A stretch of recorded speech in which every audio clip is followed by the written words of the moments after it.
भावा बहिणींनो, रानात जाले निघलो होतो, पण गोष्ट कशी झाली म्हणजे हे बघा, सामान इथंच ठेवलं मी. सुमित्रा गेली आत्ता घराकडे. म्हणजे ते टमाटरचे रोपं घरीच राहिले म्हणे.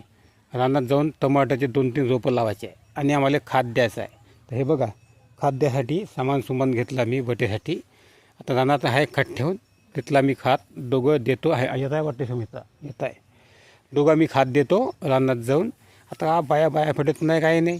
निर्णय करायचे लई कामाचा पोभार आहे, भक्कम काम आहे. आता बाया सापडत नाही, गरीबाचे कोणी येत नाही. परवा त्या बाया येतं म्हणे, आल्याच नाही. जाऊ दे, आता कोणाच्या मागं धावायचं म्हणलं. आता आली सुमित्रा, जातो आता दोघंच. आता आम्ही खाद देऊन देतो.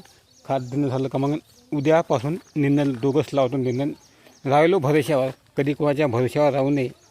आणि लोक फसवतात आपल्याला. का करावं तर कोणाचं मग आता जसं आहे तसं भोगून घ्यायचा.